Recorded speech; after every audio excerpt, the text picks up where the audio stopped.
Welcome to the Learning Reinvented Podcast, brought to you by myself, Katie Godden, and the team from The Learning Effect. There are lots of learning podcasts out there, so we wanted to do something slightly different. This week, we're discussing using technology in learning. I'm delighted to welcome Hannah Judson to the podcast. Thank you for joining me, Hannah. Would you like to introduce yourself to our listeners? Yes, thank you for having me today. So, my name is Hannah Judson, and am many things. I've done a lot of things in my career, but e-learning and technology has been a thread that has woven my whole career together of all the things that I work on. So, I'm excited to talk about this with you today.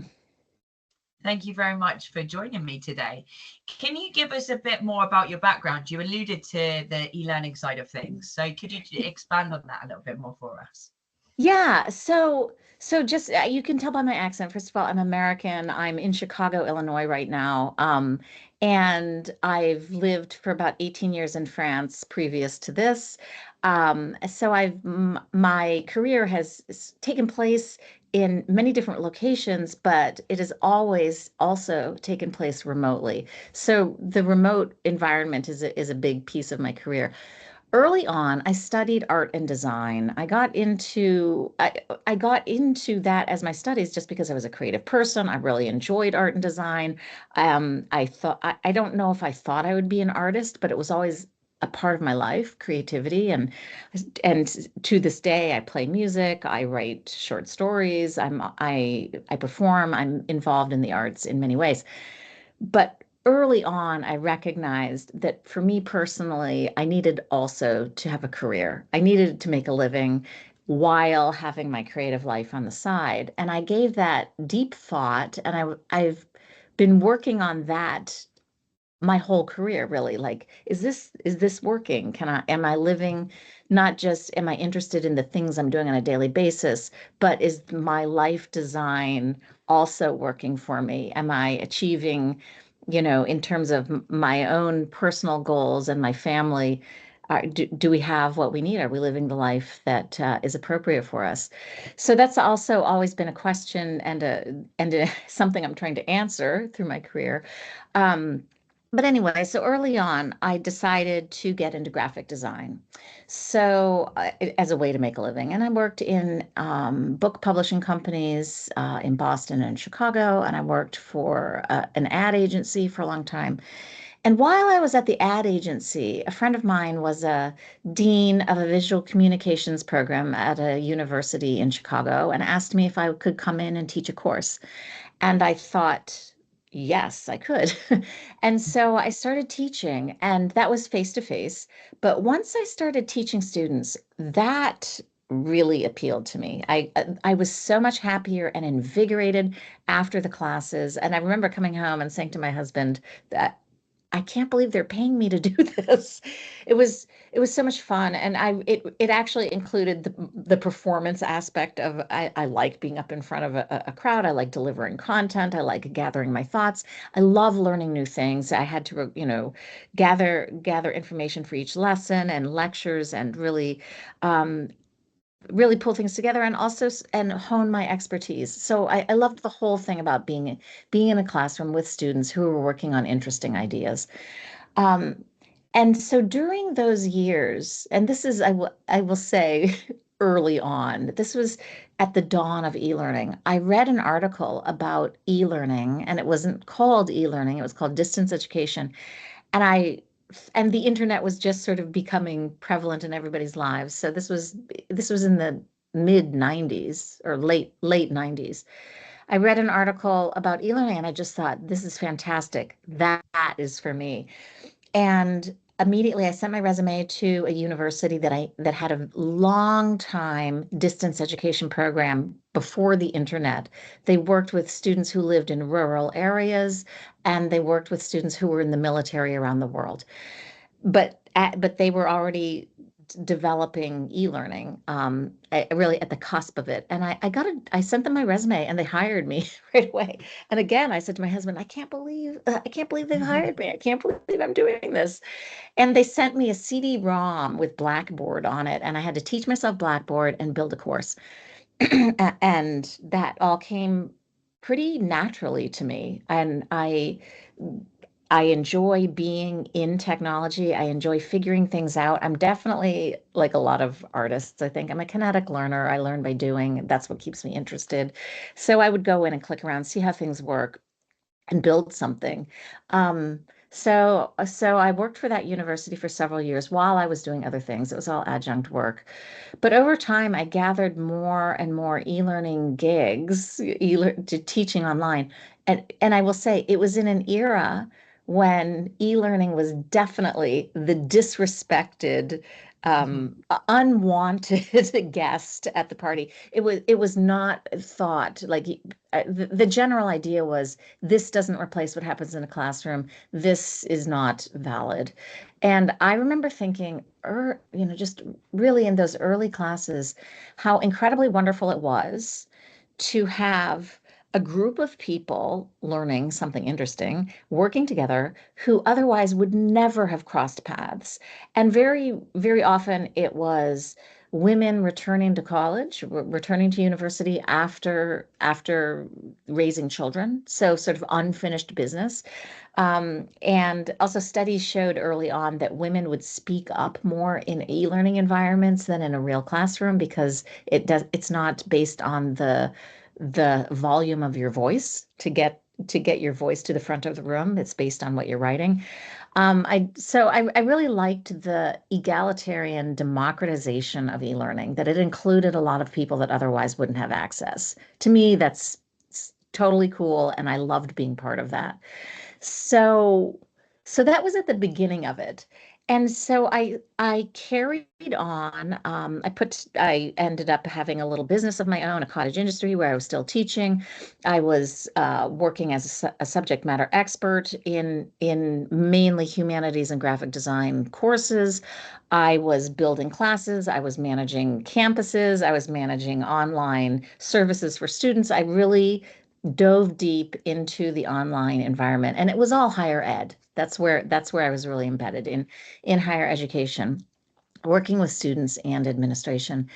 And from there, more and more I was interested in the technologies that were coming my way, and I was always interested in what can we do with technology.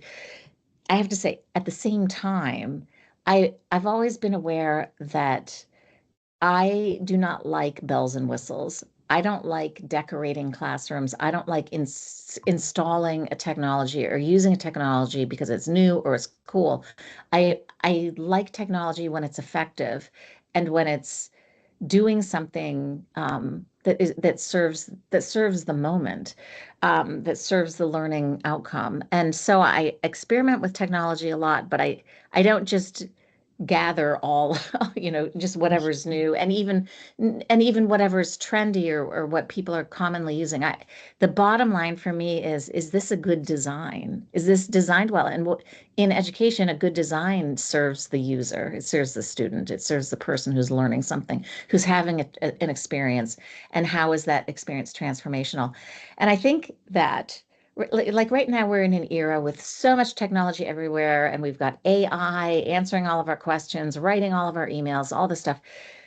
The bottom line in learning is that it is effective with a human element to it. And anyone can go alone and go learn something, but learning in a group is a different experience. And I think, anyway, maybe this is another subject, but but just the contrast or the discussion of the human element and technology. I think that the thing always is the human element, is the person learning. Are they having discussions? Are they having meaningful interactions? Are they learning from one another? Are they not necessarily learning from the teacher, but is something transformational happening?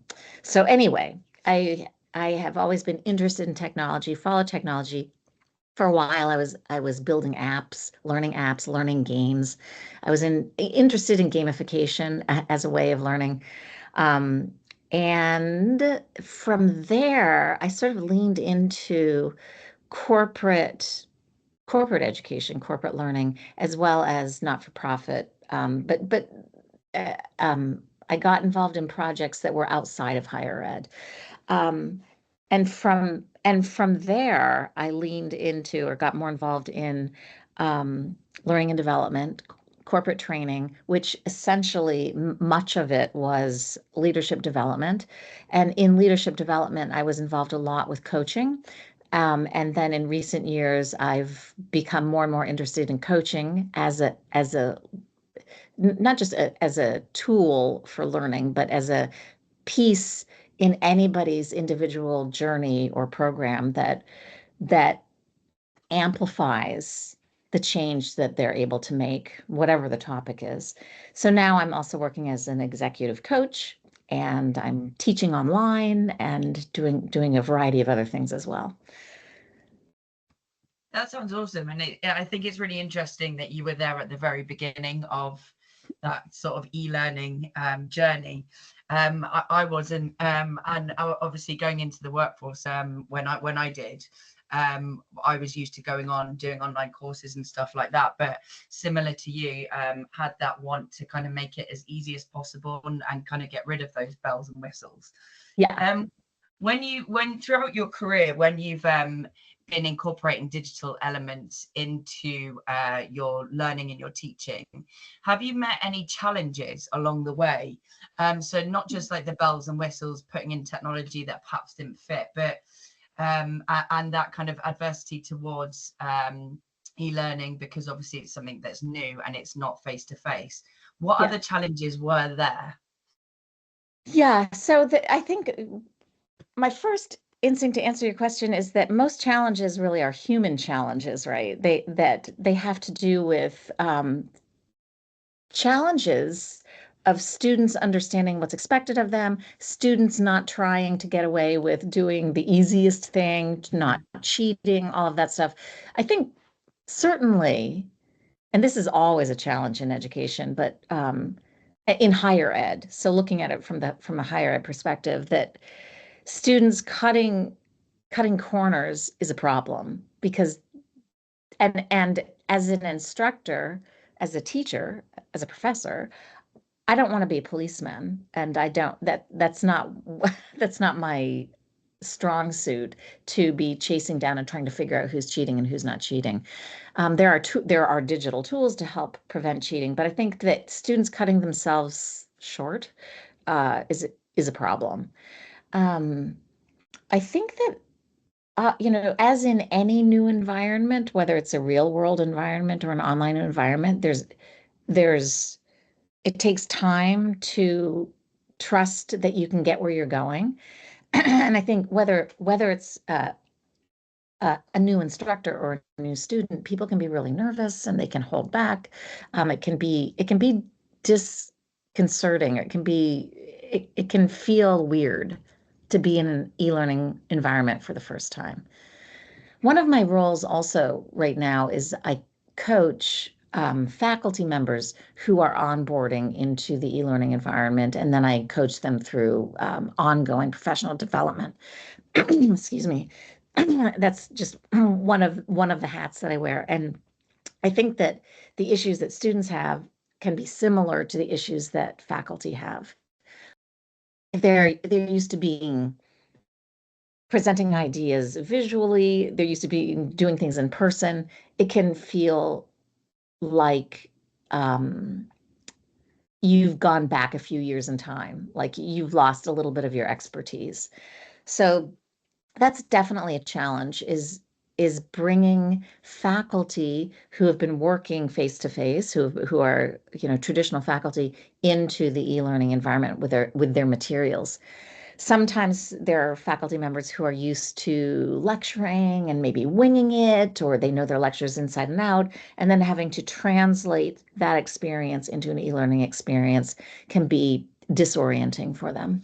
Obviously, you've interacted with lots of different types of learning technology from the very beginning of your career and throughout. So what do you think has been the most sort of groundbreaking and most accepted of that sort of learning technology that helped break the mold and get people more comfortable with being in that online e-learning setting? Yeah. So I think I go immediately to all the sort of history of the platforms that people have been using mostly.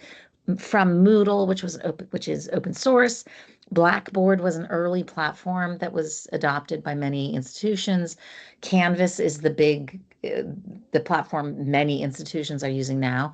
And I think it is those platforms created the space. They created the environment and the standards for what a classroom looks like. So whether you're taking courses at one institution or another, I think the platforms are key to the whole experience. Um, but then there's also uh, there's sort of also the history of video conferencing. And early on, I can't remember every every tool I've ever used, but WebEx was a Yeah. huge one that I don't use anymore. I don't know what happened to it. It's not embedded now. Now we're using Teams and Zoom and a variety of other tools which are embedded. But early on, before I even had video conferencing embedded in my classrooms, I had Skype, and I would meet with students on Skype. But that that is a game changer. That's probably also one of the most important technologies, is being able to jump on a call and to have a human experience. What would your advice be for people that are perhaps looking for that sort of blended approach? Because I think sometimes when we're speaking to people and they kind of look at e-learning as like, oh, we don't necessarily want to put it online, we want to have it face to face. But if they looked at it in a different way where you could have that blended approach, what would your advice be to them for that? How would they approach that? How would they go about doing so? Yeah, so I've done more blended in corporate training, and it works perfectly in environments where they do need to have the human touch for one reason or another.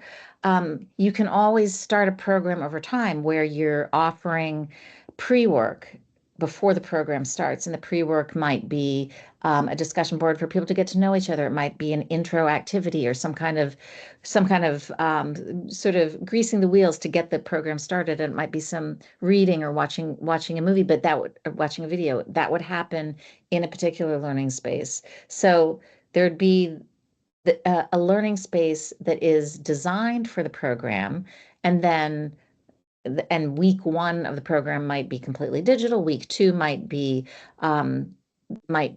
all hands on deck gathering with an instructor or facilitator. Week three might be coaching via Zoom.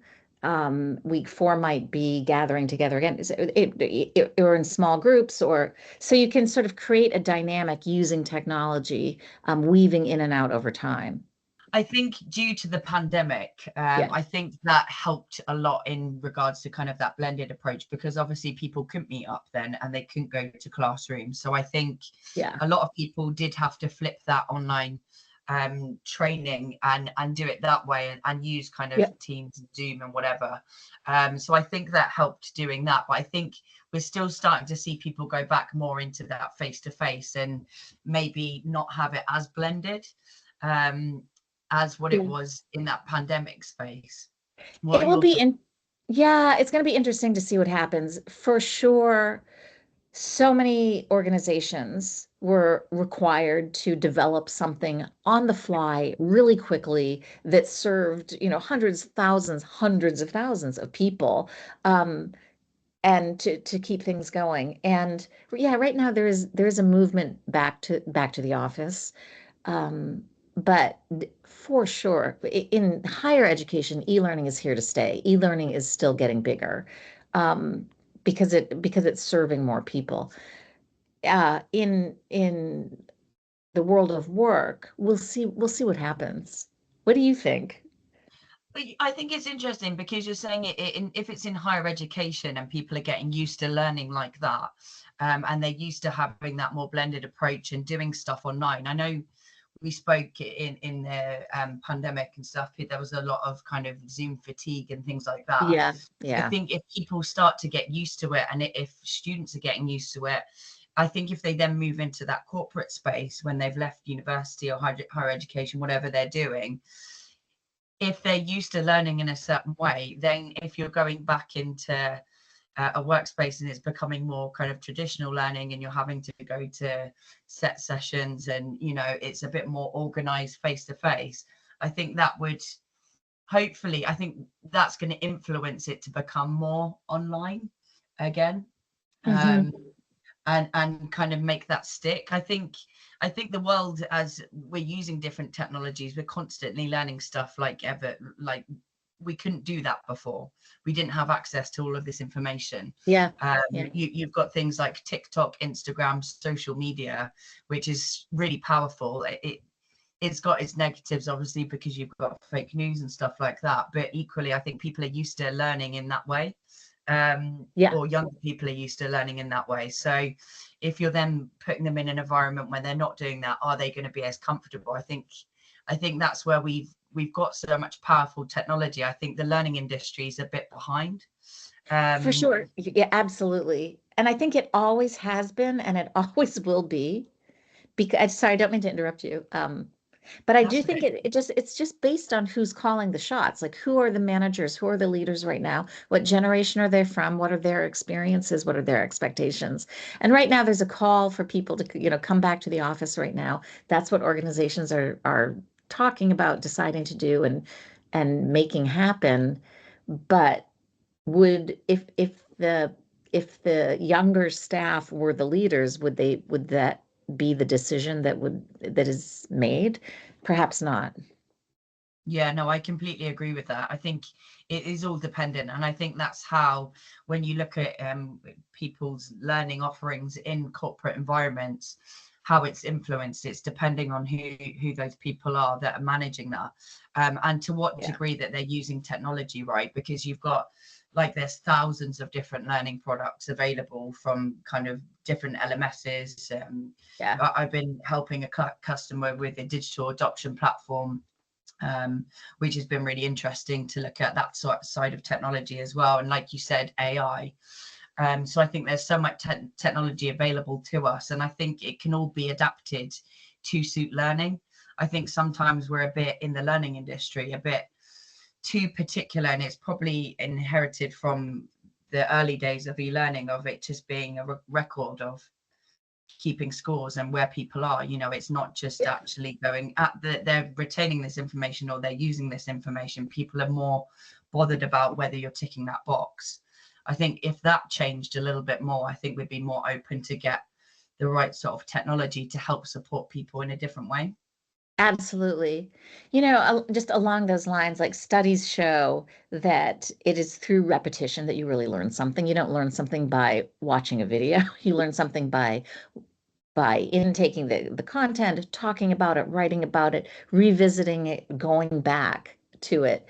And I think that many classrooms are designed just to plow through the content.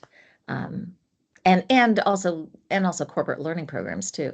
But they Yeah. really, what I really enjoy in design is when there's a dynamic to it. We introduce an idea, we do something with the idea, we set it aside and look at something else, we go back to that idea. That it really, using different media, using different kinds of conversations, different activities. No, I completely agree with you. I think you have to have that mixture. No one wants to go into sort of their new role or an onboarding experience and just have lots of e-learning clicky courses, because that's really boring. Ultimately, some of them are lasting sort of an hour just for one subject. And Yeah. I think it does come back to that design piece, like you said, and you have got lots of opportunity now to create lots of different content, but get that point over a lot quicker. And like you said, making sure that people can come back to it, because if you're perhaps being onboarded and you've got 6 weeks of induction, if you're looking through that many courses, there's no way you're going to retain sort of Yeah. that information that quickly. Yes. And like you said, you need to be doing it to be able to learn it, essentially. So Yeah. I think it's creating that training so you can then go back to it. I think that's sometimes where we go wrong in the corporate space in regards to learning, because it's really hard to come back and reference those bits, because you might be like, oh, it was in that SCORM course, but I think it Right. was this one, and you can't go back to where it was. You've got to go through all of it, because the way that the designer set it up meant that you've got to click through everything to make sure you're actually reading it or interacting with it. But as much as that might be helpful in that first instance, might be helpful, I don't necessarily agree with that, but you know, I get their thought process. But when you then need to come back and reference something, it's extremely difficult to find that tiny little bit of information. When we're helping our clients. Sorry, what was that? Well, I agree with you completely. And I think the bottom line is, who is this product serving? And what you just described, it's serving the institution, because they're making sure that they've got something that introduces the ideas. And then you click, click, click, take the little test, and you're out. And so they can check a box, but it's not really looking at the actual needs of the user, you know. No. And also I think this is where data hopefully will be able to help learning. Now we're able to record a lot more. If you're not using those traditional things, I know SCORM and stuff like that, you might be able to do a bit more, but it's still quite restricted to kind of vanity metrics of, oh, someone looked at something for X amount of time, or they've completed an assessment. I think those things aren't necessarily the important things, but I get why people do it, because you've got things like insurance claims. I worked in retail a lot of my career, so I understand that if we didn't help and provide training around certain topics and something happened, people could then potentially sue you and things like that. So I do understand the need for it, but then equally, I think you can gather more data to help the individual. I think that it can be done in two ways. So you're doing the bits that are necessary, the mandatory bits, but then to help people progress and actually retain that, I think you can do a little bit more as well. Exactly. You know, what you're sort of describing is the compliance training that serves to make sure that, you know, that covers liability issues.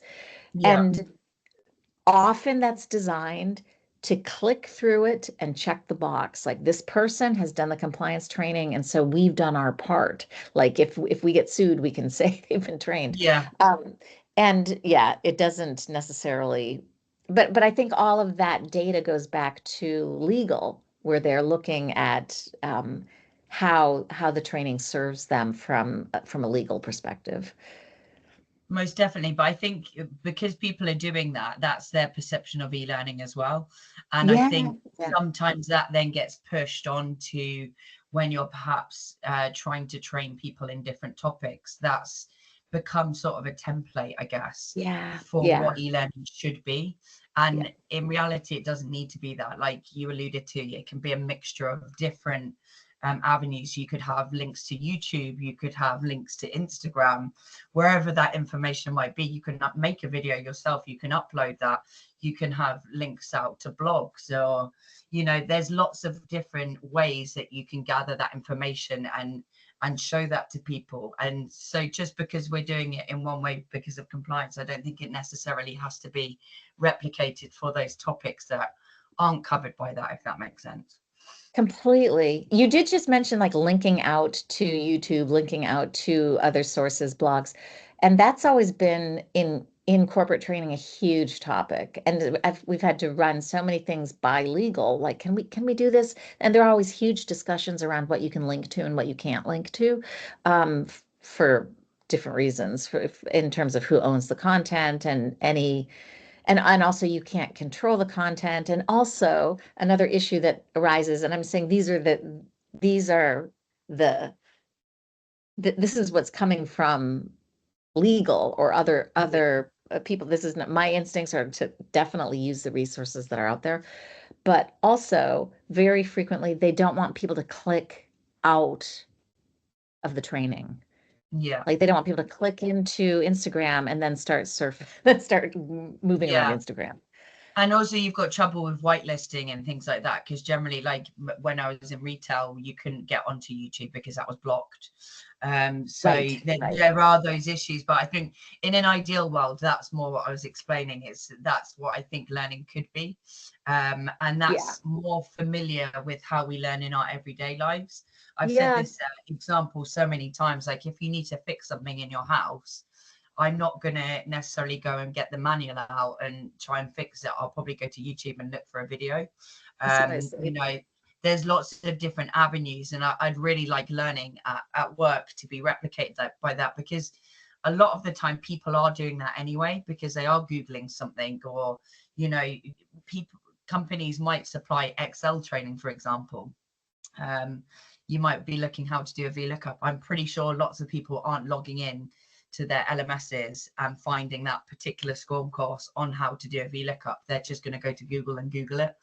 100%, right. So I think that's where we are. But that leads me nicely into my next question, actually. So what do you think the future of digital learning looks like, or what the potential of it could be? Yeah, so that is such a good question, and it can go in so many different directions. But perhaps one thing that has interested me for a long time, and perhaps could be coming into the future, is this idea of learning only really what you need to know, and to be able to do quick tests and learning to fill the gaps, and rather than sitting through a presentation to check the box that you've learned something. And I think that more programs could be designed with tests up front, identify learning gaps, and then the learning can, you know, joyfully fill those gaps so that people really aren't wasting their time. I think it's more effective, certainly for corporate training. So that's one thing that I think we could see more of, rather than asking people to sit through programs.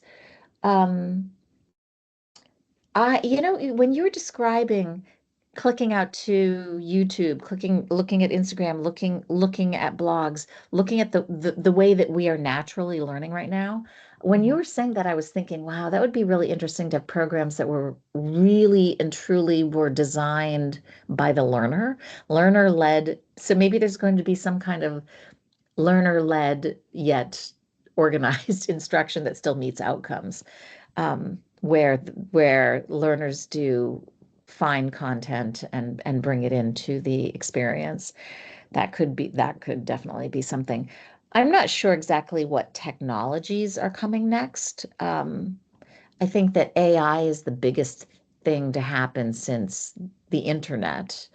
And so we'll see where this goes. It's mind-boggling what has just exploded into our culture. And I'm not sure where it's going to land.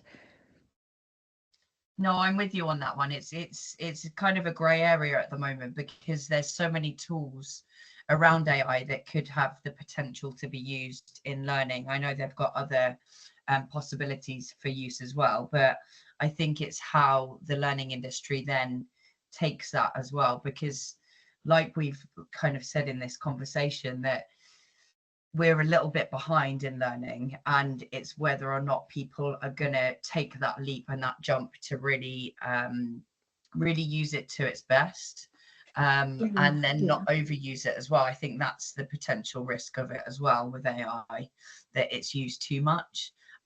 So it's taking that human element out of everything completely.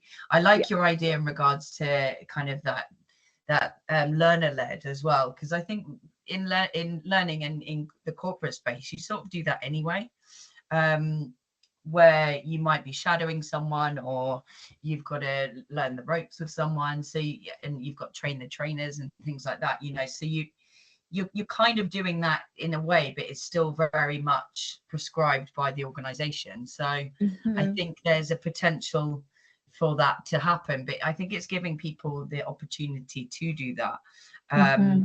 I think, like, one of the companies that I work with, we went to an LXP, so all of our content was predominantly video based. So we went from really long SCORM courses down to about 3-minute videos, and they were just short little videos. And it was we did both compliance training and product knowledge on that as well, and that really enabled us to be able to set the system up so people could do their learning in that prescribed way that we needed to do when it was in regards to compliance. However, we could then sort of create communities around particular topics that might be around a product. And we're able to feed in information that we wanted to feed in. So it might be someone from a supplier that's done a video for us, but we were able to then get the people out on shop floors to give their experience of it. So they were able to help each other. And so we were kind of orchestrating that by setting those environments and creating those communities. But it became really powerful because you were putting the learning in their hands a little bit more. And I think it became a bit more effective than us just telling them they had to do something. And that's something that I'd always encourage people to do when they are doing learning as well. It's not just about giving people information, it's about giving them the opportunity to feed stuff back, to communicate with other people, to ask those questions as well. Yeah, definitely. Along those lines,